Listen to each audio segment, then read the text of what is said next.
आज आपल्याकडं एक मुलीचे आई आणि वडील आलेले आहे. ते त्यांच्या मुलीच्या संदर्भात माहिती देतील. हां, तर ताई तुमच्या मुलीचं नाव सांगा. साधना सदानंद शेळके. आणि शिक्षण काय तिचं? MBA चालू आहे समजा. बरं बरं. आणि काय अपेक्षा स्थळाच्या बाबतीत? काही नाही, औरंगाबादमधले पाहिजे, चांगले पाहिजे आणि थोडी शेती, व्यवस्थित घर आणि सिटीत पाहिजे. सिटीमध्ये पाहिजे. किती साहेब तुम्हाला मुलं मुली? मला 3 मुली 1 मुलगा आहे. 3 मुली आणि 1 मुलगा. आता लग्न मुलीचे किती मुली झाले? 2 मुलींची लग्न झाली, आता ही 3री आहे. मुलगा लहान आहे. मुलगा लहान. आणि मुलगी मोठी मुलगी कुठे दिली?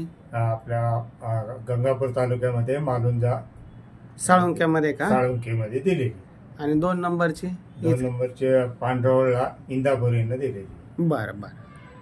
आता हिच्या बाबतीत समजा तुम्हाला छत्रपती संभाजीनगरलाच राहणार असावा. हा, कारण दोन्ही मुली इथं म्हणल्यावर साहजिक लई लांब नको वाटतं. लहान मुली जास्त जीव असतो. सगळे नातेवाईक पण इथेच आहेत, त्यामुळे इथलच पाहिजे. हा हा. आणि तिची काय जॉब करायची इच्छा आहे का? कसं आहे तिला? जे घरचं म्हणतील ते असं. जॉब नाही म्हटलं तर मग हा, शिक्षण फक्त एक नॉलेज म्हणून ते पाहिजे समजा. बरं जे म्हणतील ते तसं काही नाही. बरं, तिला घरातलं थोडंफार काम येतं? स्वयंपाक पाणी, नाश्ता पाणी थोडंफार स्वयंपाक वगैरे करते. बरं बरं. इथं स्थानिक लेवलला पाहिजे ना? बिझनेस वाला असला तरी चालतो? कुठलाही चालतो. काय अडचण? कमवणारा पाहिजे. कमावणारा पाहिजे. स्वकर्तृत्वान पाहिजे. स्वतः कमवणार पाहिजे. हा, आई वडिलाच्या आहे तर पिठावर या वाढणार नको. स्वतः मेहनती मुलगा पाहिजे. मेहनती असला आता त्याला उद्योगच सुचत नाही. पैशाची किंमत राहते. पैशाची किंमत आलेला पैसा पैशाची किंमत राहते. बरोबर आहे. नाहीतर बऱ्याच केसेस मध्ये काय होतं, आता पाहतो ना, जे मुलं स्वतः काही करत नाही ना, ते व्यसनी पण आहे.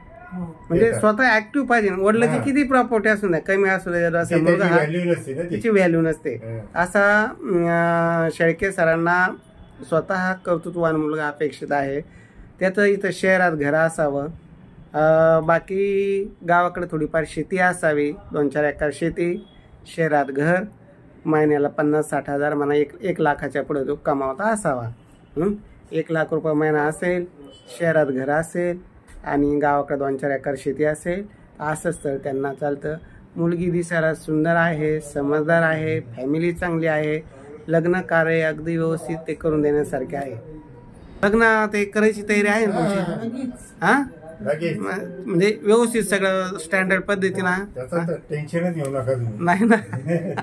लोकांना कसं आम्हाला लग्न चांगलं लागत, सगळं व्यवस्थित आहे. दोन्ही मुलीचे लग्न चांगलेच केले नाही, पण तो विषयच येत नाही. 3रं म्हणजे शेवटचं आहे. आता सगळ्याच मुलाचं काय परस्पर राहतात समोरच्या, त्याचं काही ते नाही. आपल्याला हौस एवढेच आता. बरं बरं. आता ही जी माहिती आहे ही तुमची युट्यूब चॅनलला टाकणार चालेल ना? काही अडचण नाही? युट्यूबला आपल्या पार्थ या चॅनलला चालेल ना? हा, आपल्या पार्थ.